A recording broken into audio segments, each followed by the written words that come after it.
So hello everyone, welcome back to Upvila update. I hope आप लोगों की preparation बहुत अच्छी चल रही होगी CUET की।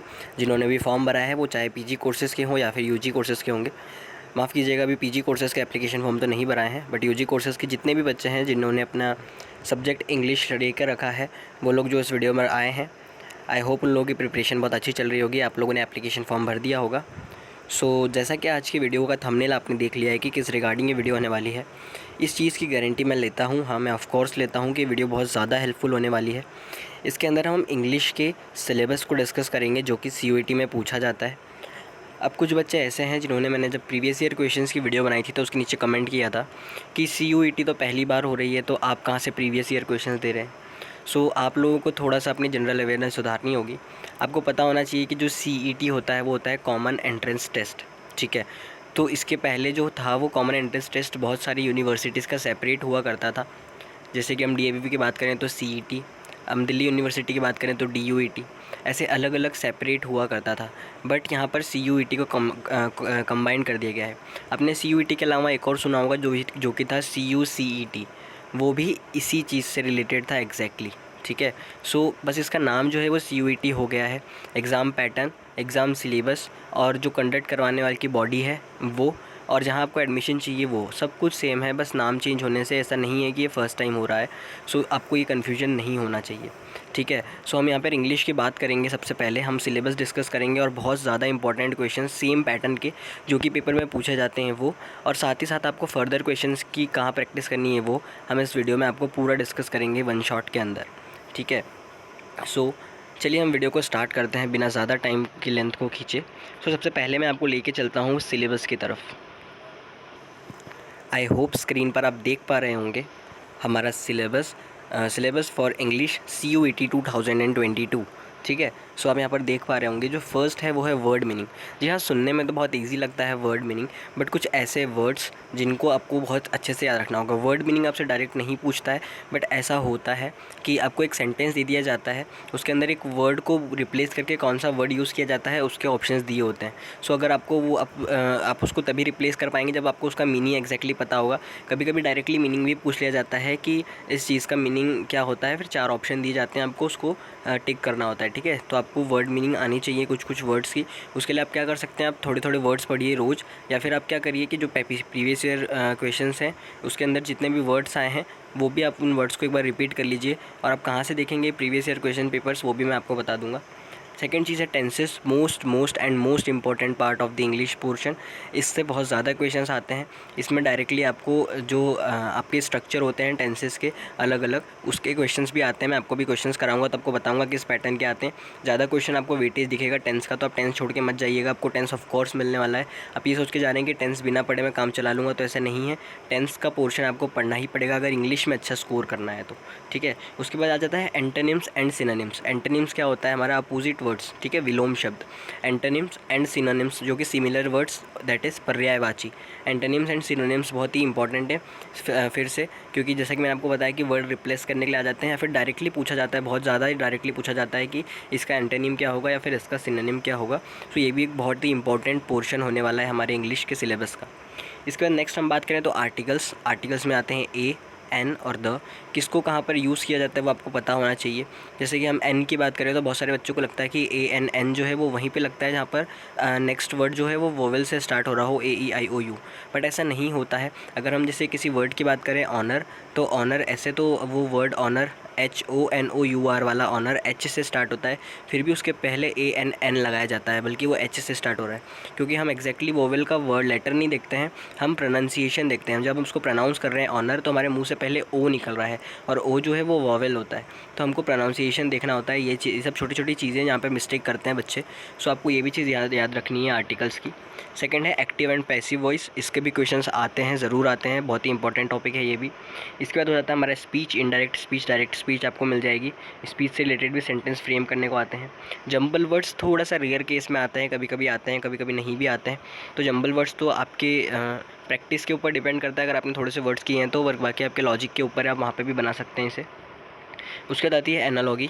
एनालॉगी के क्वेश्चन ऐसे होते हैं जैसे कि this is to this, then this is to what. मतलब यहाँ पे लिख दिया कि wood is to tree, then water is to what. फिर आपको ऑप्शन दे देगा रिवर और टैंक, वेल, ऐसे कर करके आपको दे देगा। एनालॉगी के क्वेश्चन आते हैं रिलेट करने के लिए, ठीक है। एनालॉगी के बाद जो हमारी यहाँ पे नेक्स्ट चीज़ हो जाती है वो हो जाती है केस स्टडी। केस स्टडी जैसे अनसीन पैसेजेस हम देखते हैं तो बहुत छोटा सा एक पैराग्राफ आ जाता है, उसके अंदर हमको क्वेश्चन दे दिए जाते हैं, केस स्टडी पूछी जाती है। अगर आप DAVV CET के बारे में जानते हैं तो उसमें भी पूछी जाती थी, छोटा सा पैराग्राफ दे दिया जाता था और उससे रिलेटेड क्वेश्चन पूछ लिए जाते थे, ठीक है। उसके बाद आपका है फॉर्म्स ऑफ वर्ब। अब फॉर्म्स ऑफ वर्ब डायरेक्टली और इनडायरेक्टली आपके टेंसेस पे डिपेंड करता है। आपको अगर उसके स्ट्रक्चर आते हैं तभी आप सही जो फॉर्म है वर्ब का वो लिख पाएंगे अपने आंसर के अंदर। सो ये है कुछ मेन चीज़, ठीक है। आपको यही इंग्लिश का सिलेबस पढ़ना है, बहुत ही सिंपल सिलेबस है, बहुत ही ईजी सिलेबस है, बट बच्चे इसमें ही सिली मिस्टेक कर जाते हैं। तो आपको ये चीज़ ध्यान रखनी है कि आपको यहाँ पर सिली मिस्टेक्स नहीं करनी है। और इसके अलावा अगर कुछ एड ऑन क्वेश्चंस होंगे तो मैं आपको बता दूंगा ज़रूर, बट यही जो मेजर पोर्शन कवर करता है हमारे इंग्लिश का करता है। इसके अलावा जो बेसिक क्वेश्चन आते हैं वो कहीं ना कहीं इससे रिलेटेड ही आते हैं। आपको इससे बाहर का क्वेश्चन दिखने के लिए बहुत ही रेयर केस में मिलता है या कि नहीं मिलता है। आपको ज़्यादातर क्वेश्चन इसी के अराउंड मिलेंगे। देखने में बहुत ही सिंपल लगता है, बट इंग्लिश जो ऐसा है जो हमको कम मार्क्स देता है, ये भी एक फैक्ट है, क्योंकि बच्चों ने 12th पढ़ी होती है तो वो उस बेस पे अपने दूसरे डोमेन सब्जेक्ट्स अच्छा कर देते हैं, बट इंग्लिश कहीं ना कहीं धोखा दे जाती है। अगर कुछ कुछ टफ वर्ड्स वहाँ पर आ जाते हैं तो कॉन्फिडेंस बिल्डअप होने में गिर जाता है, ठीक है। सो आपको ये चीज़ का ध्यान रखना है, इसकी प्रैक्टिस प्रॉपर करके जानी, क्योंकि इंग्लिश के मार्क्स अगर आपने पूरे खींच दिए तो आपकी रैंक इन्हेंस हो जाती है, आपका कंपटीशन बढ़ जाता है, क्योंकि इंग्लिश एक ऐसा सब्जेक्ट है जो कि एक कॉमन सब्जेक्ट है सारे बच्चों में, ठीक है। यहाँ पर डोमेन सब्जेक्ट नहीं है, आप ये कॉमन सब्जेक्ट है सारे बच्चों में। तो इसमें आप कॉम्पिटिशन करने में अगर आप आगे निकल गए तो आपकी जो ओवरऑल रैंक है वो बढ़ जाती है, और आपको पता है कि रैंक के बेसिस पे ही आपको एडमिशन मिलता है किसी भी यूनिवर्सिटी में, ठीक है। तो चलिए अब हम बिना टाइम वेस्ट करे क्वेश्चंस की तरफ चलते हैं और देखते हैं किस टाइप के क्वेश्चंस पूछे जाते हैं। हम ओवरऑल 25 क्वेश्चंस पूछेंगे जो कि जैसे कि पूछे जाते हैं पैटर्न में, सेम उसी पैटर्न में, और बहुत ही अच्छे क्वेश्चंस करेंगे। सो चलिए मैं आपको लेकर चलता हूँ क्वेश्चंस की तरफ। अब देखिए, जैसे कि मैंने आपको पहले बताया था, जो फर्स्ट था वो था वर्ड मीनिंग। हमारे जो सिलेबस में हमने कंटेंट पढ़ा था उसमें था वर्ड मीनिंग। अब देखिए किस प्रकार से यहाँ पर क्वेश्चन पूछे जाते हैं, है ना। और ये क्वेश्चन जो है वो पहले पूछे गए हैं, ठीक है। ये जो मैं क्वेश्चंस बता रहा हूँ आपको, ये पहले पूछे गए क्वेश्चन है, ये रिपीटेड क्वेश्चन है, प्रीवियस ईयर में CETs में पूछे हुए क्वेश्चन है इंग्लिश के, इस टाइप के, इस पैटर्न के क्वेश्चन। और ये वाला क्वेश्चन भी पूछा हुआ है, ठीक है, किसी CET में ही। So the old man was benevolent with his fortune, ठीक है। अब यहाँ पे पूछा है बेनवॉलेंट का मीनिंग क्या होता है, ठीक है, what is the meaning of benevolent. तो यहाँ पे 4 ऑप्शन दिए हैं आपको, क्या है, सिक्रेटिव, स्टिंगी, काइंड या केयरफुल। अब देखो क्या होता है कि अब ऐसा ज़रूरी तो नहीं है कि सबको सेम टाइप के जो वर्ड है उसका मीनिंग पता ही हो, है ना। ऐसे तो कितने हज़ार करोड़ों वर्ड होते हैं, तो सबको थोड़ी उसका मीनिंग पता होगा। सो यहाँ पर इसलिए इन लोगों ने क्या दिया, आपको सेंटेंस दिया है ताकि आप इसमें फिट करके ट्राई कर सको प्रिडिक्ट करने का। मतलब द ओल्ड मैन वॉज क्या है, बेनवॉलेंट विथ हिज फॉर्चून, ठीक है। अब आपको देखेंगे कि जो ओल्ड मैन था वो बेनवॉलेंट था अपने किस्मत के साथ, ठीक है। तो अब क्या हो सकता है इसका, मतलब क्या चीज़ यहाँ पे रिलेट कर पाओगे आप यहाँ पे, है ना। तो इसका जो सिंपल आंसर हो जाएगा हमारा होगा काइंड, ठीक है। अब काइंड क्यों, अब देखो, the old man was benevolent with his fortune, ठीक है।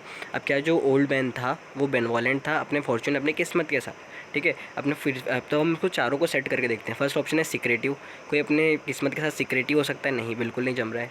स्टिंगी बिल्कुल भी नहीं जमता है, ठीक है। केयरफुल और काइंड 2 चीज़ जमती है, ठीक है। पर काइंड एक ऐसा वर्ड है जो यहाँ पर ज़्यादा सूट कर रहा है। अब जब अगर आप, जैसे होता है ना, एलिमिनेशन मेथड का यूज़ करते हैं कभी कभी आपको एग्जैक्ट आंसर नहीं पता है तो आप सोचते हैं कि नहीं ये आंसर नहीं होगा, ये आंसर नहीं होगा, ये नहीं होगा, तो ये हो सकता है, ठीक है। तो आप जब कैलकुलेटिव रिस्क लेना चाहते हैं, अगर आपको एग्जैक्ट मीनिंग नहीं पता, क्योंकि एक वर्ड ऐसा है जो बहुत रेयर वर्ड यूज़ किया जाता है, तो अगर आपको एग्जैक्टली मीनिंग नहीं पता तो आप ऐसा कर सकते हो एलिमिनेशन मेथड। बहुत ज़्यादा भी यूज़ नहीं करना क्योंकि माइनस मार्किंग भी होती है। सो इस टाइप के, इस पैटर्न के क्वेश्चन आपको मिल जाते हैं किसके अंदर, आपको मिल जाते हैं वर्ड मीनिंग के अंदर। बट आपको एक चीज़ का ये ध्यान रखना है कि आपको ज़्यादा तुक्के नहीं लगाने हैं, आपको ट्राई करना है प्रेडिक्ट करने का थोड़ा सा, ठीक है। अब सेकंड क्वेश्चन आ गया, the planet entered the latent phase, ठीक है, of development in the fall, ठीक है। कितना सिंपल सेंटेंस है, the planet entered the latent phase of the development in the fall, ठीक है। अब यहाँ पे पूछा है कि लेटेंट मीन्स, अब लेटेंट का मीनिंग होता है, काफ़ी होते हैं लेटेंट के मीनिंग, डबल भी होते हैं, बट यहाँ पर पूछा है कि यहाँ पर इस सेंटेंस के रिगार्डिंग क्या होगा लेटेंट का मीनिंग, ठीक है।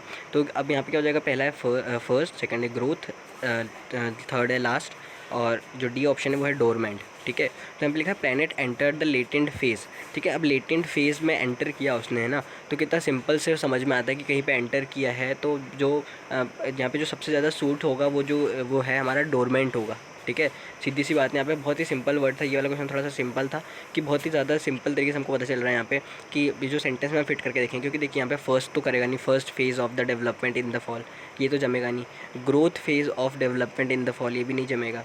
Last phase of development in the fall, ये भी नहीं जमेगा। तो यहाँ पे क्या है, डोरमेंट, ठीक है, ये चीज़ आपको याद रखनी है। बहुत ही सिंपल था ये वाला क्वेश्चन भी। नेक्स्ट क्वेश्चन की तरफ चलते हैं।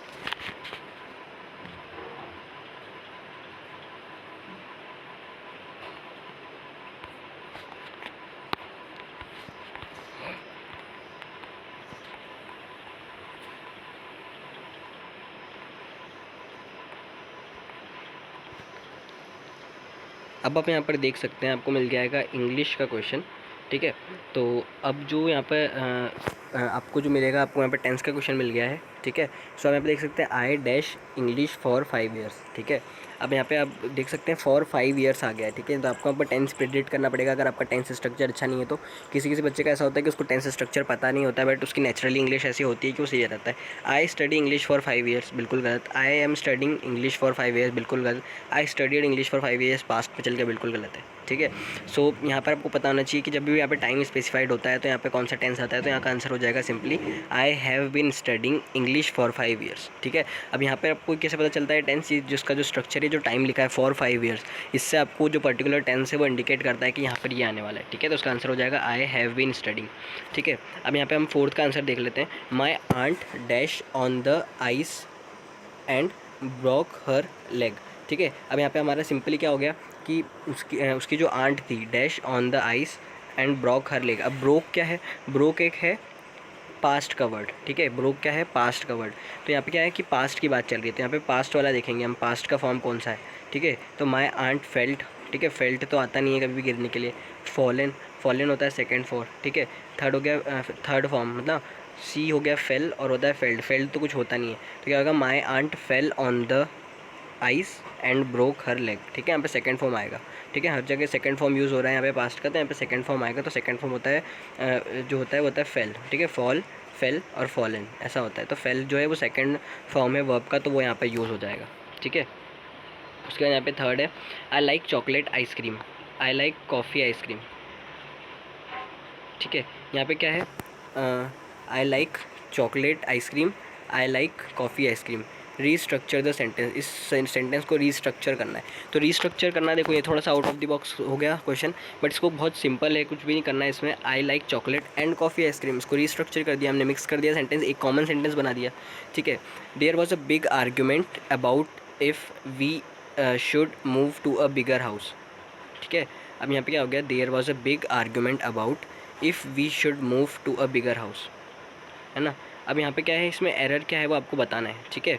अब यहाँ पे क्या है, there was a big argument, ठीक है, वहाँ पे एक बिग आर्ग्यूमेंट थी about if we should move to a bigger house. अब यहाँ पे शुड का मतलब क्या होता है, शुड मतलब करना चाहिए, करना, जो चाहिए वाले शब्द होते हैं वहाँ पे शुड यूज़ होता है। तो शुड यहाँ पर गलत है, तो क्या हो जाएगा, इफ़ वी शुड, तो यहाँ पे गलत हो जाएगा, यहाँ पे इफ़ वी शुड नहीं आएगा, तो सी जो है वो गलत हो जाएगा, ठीक है।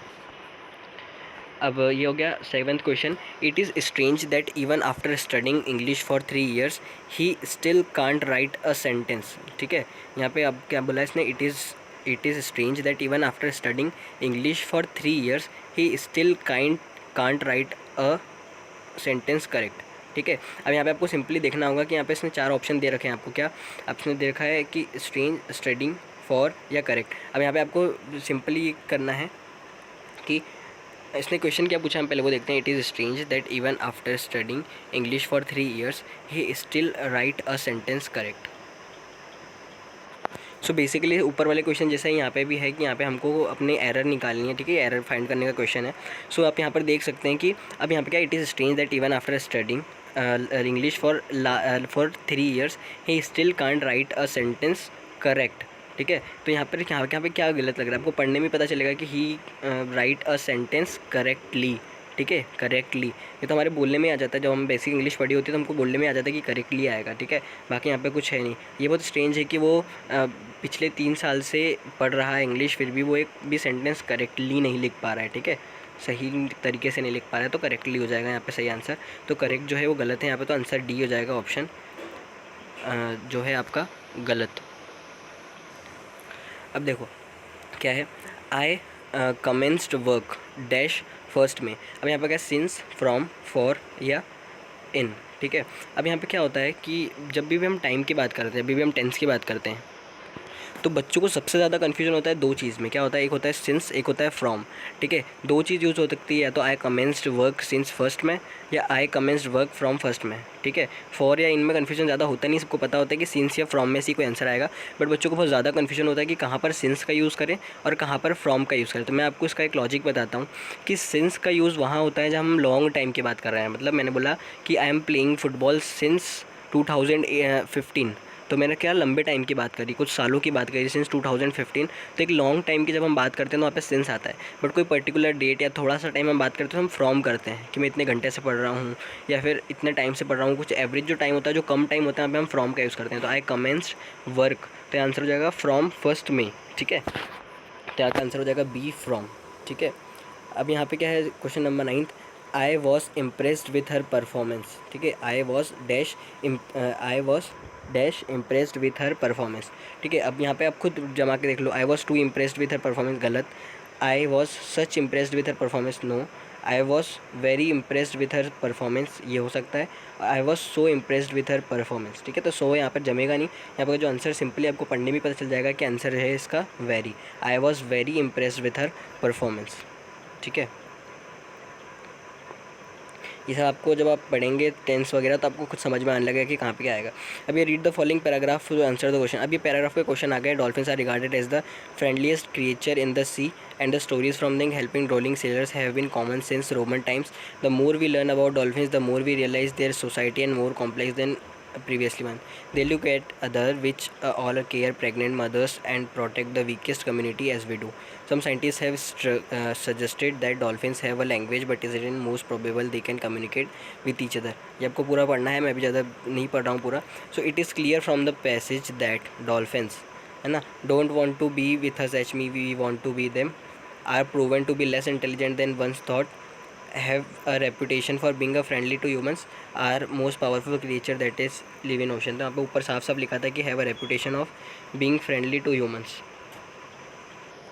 और इसी पैराग्राफ से रिलेटेड थोड़े क्वेश्चंस और हैं जो कि हम इस वीडियो में कंटिन्यू नहीं करने वाले हैं क्योंकि वीडियो की लेंथ बहुत ज़्यादा हो गई है। सो इतनी वीडियोस बड़ी हम बनाते नहीं हैं अक्सर।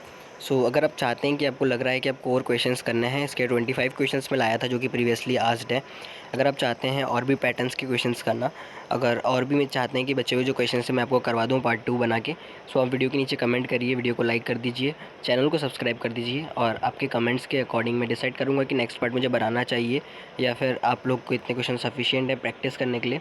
और अगर आपको प्रैक्टिस करना है तो आपके पास बहुत सारे सोर्स हैं। आप CU/CET के जो प्रीवियस ईयर पेपर्स है वो डाउनलोड कर सकते हैं। एक अच्छा सोर्स है textbook.com, वहाँ पर आपको मिल जाते हैं बहुत ही ईजिली से, आप डाउनलोड कर सकते हैं अपने पेपर PDF फॉर्म में। और वहाँ पे आपको बहुत सारे क्वेश्चन, पैटर्न, सिलेबस सब कुछ मिल जाएगा। सो आप वहाँ से देख सकते हैं इसे। और आज की वीडियो के लिए बस इतना ही। अगर आप चाहते हैं नेक्स्ट वीडियो बने तो प्लीज़ कमेंट कीजिए इसके नीचे। सो मैं नेक्स्ट वीडियो भी बहुत जल्दी रिलीज़ कर दूँगा जो बचे हुए क्वेश्चंस हैं। और दूसरे सब्जेक्ट के रिगार्डिंग भी अगर आप कोई हेल्प चाहते हैं, फिज़िक्स, केमिस्ट्री, मैथ्स, बायोलॉजी, जो भी आपके डोमेन सब्जेक्ट हैं उसके लिए भी आप कमेंट कीजिए। जो कमेंट्स ज़्यादा होंगे उसके रिगार्डिंग में बहुत जल्दी वीडियो बनाएंगे। सो आज की वीडियो के लिए बस इतना ही। आई होप आप लोग अच्छे से पढ़ाई करेंगे। तब तक के लिए बाय।